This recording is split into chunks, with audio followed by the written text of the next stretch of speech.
It all comes back to the individual. The individual has a right to govern himself, and the American idea of self-governance, it's the most radical idea of modernity. Anytime a political sovereign becomes tyrannical or unjust, it's always the prerogative of any human being to take what is rightfully theirs, to escape to the frontier.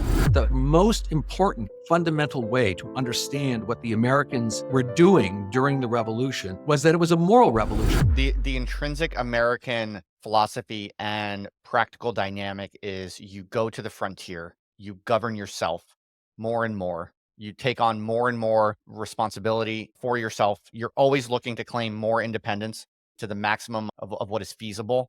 And that's interesting. I see that, of course, in American history, but it's interesting because it's not precisely what's in the book. It's not precisely what the founders are saying. It's not precisely natural law and natural right. So a bit of more work could be done to make that connection. Maybe you could try to do that for us. Unpack that a bit more. Yeah, so that's a lot to unpack. That's about 400 pages worth of unpacking.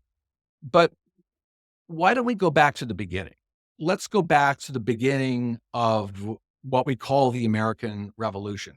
So go back to and one of the things that most Americans tend to forget is that those people who were living in or on the American continent, the North American continent, excluding Canada, up until up until we were all, that is Americans, were subjects of the British realm, right? We were a monarchical society, and people tend to forget that. And as a monarchical society, colonial America through the 17th and 18th centuries was a hierarchical society based on kinship ties, based on sentimental ties of dependence. For most people, the social order into which you were born was the one that you would stay in your entire life. But then something happens. And what happens is the British Parliament passes the Sugar Act, followed a year later by the Stamp Act, a year later after that by the Declaratory Act, and then 2 years later, the Townsend, Tea, and Coercive Acts. So in a very condensed period of time, between 1764 and 1776, the British government passes a series of laws which are intended to extract both power and wealth from the American people.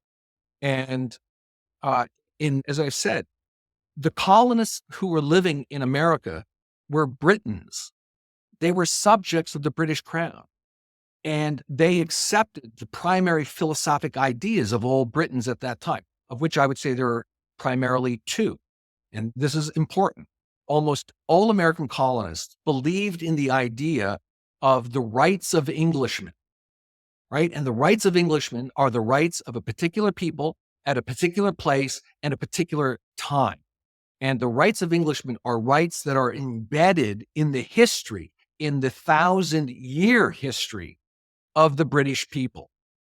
And what happened, though, was the Americans very quickly came to reject the idea that they'd held in this belief in the rights of Englishmen, and they adopted the idea of natural rights, the idea that there are rights, moral rights of nature that are absolute, objective, certain, permanent, and universal.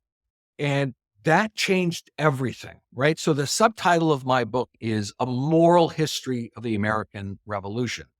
And to the extent that I contribute anything to the scholarship on the American Revolution, it's this idea of a moral history, and that the most important fundamental way to understand what the Americans were doing during the revolution was that it was a moral revolution. John Adams, looking back on the revolution, once asked the question, so what was the revolution?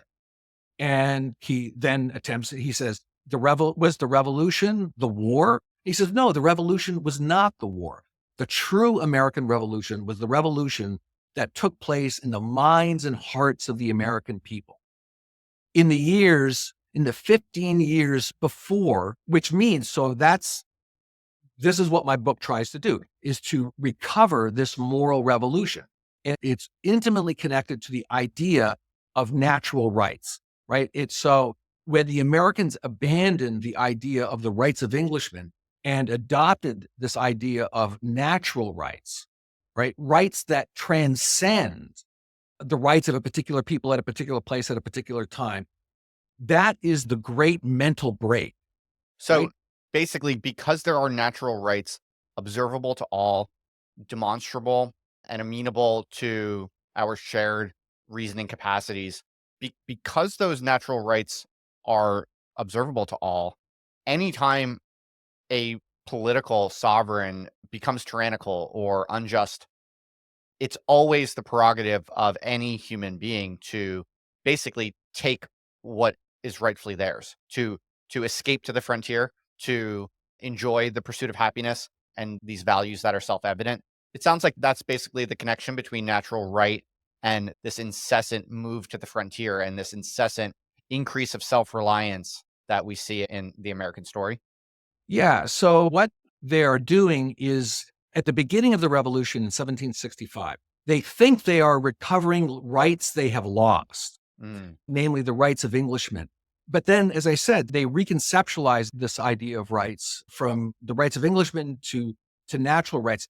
So then you have to ask the question, well, what are natural rights? Well, the first thing to note is of rights as it comes, let's say, from Locke's second treatise, has certain basic fundamental assumptions. It begins with the individual as the primary unit of moral value, right? Unlike, say, the Puritan communities of the 17th century, which viewed the community, the village, as the primary unit of moral and political value. So they begin with the individual. And the concept of rights, it's a moral principle. And it's a moral principle based on the nature of human nature. It says that it is both necessary and right for individuals to use their minds to explore and to try to understand reality, that it's necessary and right for you to use your free will and your liberty to acquire the things that are necessary for to live your life. So it all comes back to the idea of the individual, right? And it's only in America, for instance, that we have this concept of rugged individualism. And the concept of rugged individualism, which you don't see anywhere else in the world, right, is connected to this idea of the natural rights philosophy, the right of individuals to their lives and to taking the actions that are necessary to secure their lives, which means having the liberty, the freedom to take those actions, which then means also having the liberty to acquire the existential necessities of life, namely property.